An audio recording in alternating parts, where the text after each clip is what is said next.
दोस्तों अगर आप एनपीएस में इन्वेस्टमेंट करते हैं या फिर आपका एम्प्लॉयर जो है कि आपकी सैलरी से जो है कि एनपीएस का डिडक्शन करता है, तो 1 अक्टूबर 2025 से बहुत कुछ यहाँ पे चेंज होने वाला है। एनपीएस के अंडर में गवर्नमेंट जो है कि एमएसएफ लेके आने वाली है और इसमें बहुत कुछ चेंज होने वाला है। तो आइए फ्रेंडली बैंकर के साथ देखते हैं कि क्या कुछ चेंजेस होने वाले हैं इस एमएसएफ के आने के बाद। फ्रेंड्स, आज का ये वीडियो जो है कि प्राइवेट एम्प्लॉइज़, प्रोफेशनल और सेल्फ एम्प्लॉयड लोगों के लिए जो है कि एक गेम चेंजर साबित हो सकता है, क्योंकि अब आपके पास मौका है कि अपनी एनपीएस अमाउंट का जो कि 100% अब आप इक्विटी में लगा सकते हैं। अब वो 75% की जो है कि लिमिट हट चुकी है, जो कि पहले थी कि 75% से ज़्यादा आप इक्विटी में अपने एनपीएस अमाउंट का इन्वेस्टमेंट आप नहीं कर सकते हैं। और जो सबसे बड़ा बदलाव है MSF multiple scheme framework, single pan ID और जो है कि कम चार्जेस। तो आइए फ्रेंडली बैंकर के साथ समझते हैं कि कैसे नया फ्रेमवर्क आपको देगा ज़्यादा फ्रीडम, ज़्यादा रिटर्न्स, ज़्यादा फ्लेक्सिबिलिटी। अब तक प्राइवेट एम्प्लॉइज़ जो है कि 75% ही जो है कि इक्विटी में इन्वेस्ट कर पाते थे और बाकी 25% जो है वो बॉन्ड्स या कॉर्पोरेट डेट में जो है कि वो फंस जाता था। लेकिन 1 अक्टूबर 2025 से अब जो प्राइवेट एम्प्लॉइज़ है वो 100% इक्विटी में जो है कि एक्सपोजर ले सकते हैं। तो दोस्तों उसका फ़ायदा किसे मिलेगा? यंग इन्वेस्टर जो कि ज़्यादा रिस्क ले सकते हैं और लॉन्ग टर्म ग्रोथ चाहते हैं, और प्रोफेशनल और स्टार्टअप के लोग जिनका कि मेन फोकस होता है कि हाई रिटर्न्स पे। और अब जो है आप एनपीएस के पैसे को अलग अलग स्कीम में भी जो है कि इन्वेस्ट कर सकते हैं। मतलब जैसे आपको म्यूचुअल फंड में डाइवर्सिफिकेशन मिलता था, वही डाइवर्सिफिकेशन जो है कि आपको पेंशन में भी मिलेगा। पहले दोस्तों एनपीएस में आपको एक ही वेरिएंट मिलता था, लेकिन अब यहाँ पे 2 ऑप्शन आपके पास हैं, 2 वेरिएंट हैं। पहला जो आपका वेरिएंट है वो एमएसएफ होगा, जो अभी न्यूली लॉन्च होने वाला है 1 अक्टूबर 2025 से, मल्टीपल स्कीम फ्रेमवर्क। तो इसके अंदर जानते हैं कि आपको क्या क्या फ़ायदे मिलेंगे।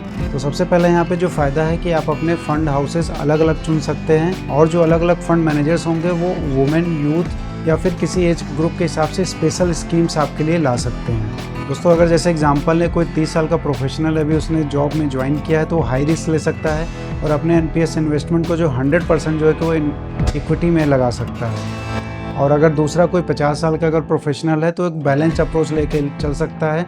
कुछ पार्ट अपना वो इक्विटी में लगाएगा, पूरा का पूरा पार्ट वो 100% इक्विटी में नहीं लगाएगा। तो इस तरह से जो है कि फंड मैनेजर जो है कि अलग अलग स्कीम्स अलग अलग लोगों के लिए यहाँ पे ला सकते हैं, और ये बहुत ही अच्छा ऑप्शन होगा अभी सभी लोगों के लिए। और दोस्तों जो दूसरा वेरिएंट है वो चलता रहेगा, एग्जिस्टिंग वेरिएंट, जिसमें ऑटो एक्टिव चॉइस है, जिसमें कि आपका जो इन्वेस्टमेंट है वो उसमें इक्विटी कैप रहता है, 75% से ज़्यादा आप इन्वेस्टमेंट नहीं कर सकते। तो यहाँ पे अब तो आपके पास 2 वेरिएंट्स हैं, इसलिए अब आपको यहाँ पे फ्रीडम ऑफ चॉइस मिल चुकी है।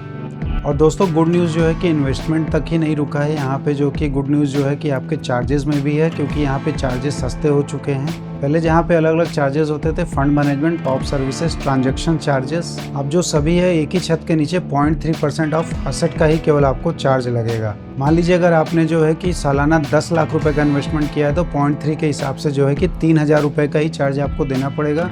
वही म्यूचुअल फंड में जो है कि बहुत सारी कंपनियां 1% तक चार्जेस लेती हैं, मतलब 10,000 रुपये तक। तो आपका यहाँ पे 7,000 रुपये तक की सेविंग आपकी यहाँ पे बचत भी हो जाएगी। लेकिन याद रखिए, इतना फ्रीडम देने के बाद भी कुछ सेफगार्ड्स अभी भी यहाँ पे मौजूद हैं। जो आपका मिनिमम वेस्टिंग ईयर है वो अभी भी 15 ईयर्स है। अगर आप एक स्कीम से दूसरे स्कीम में स्विच करना चाहते हैं, तो मिनिमम आपको 15 ईयर्स या फिर नॉर्मल एग्जिट के बाद ही आप कर पाएंगे। और एग्जिट के लिए अब आप 50 से 55 साल में भी एग्जिट कर पाएंगे, लेकिन जो फुल विड्रॉल होगा वो आपको 60 के बाद ही मिलेगा। तो आपको जो है कि रिटायरमेंट से पहले भी अगर लिक्विडिटी चाहिए, तो आप 50 के बाद यहाँ पे एग्जिट लेके कर सकते हैं। और हाँ, 40% कॉर्पस को जो है कि एन्युटी में कन्वर्ट करना ज़रूरी है, जिससे कि आपको लाइफ लॉन्ग जो है कि पेंशन मिल सके।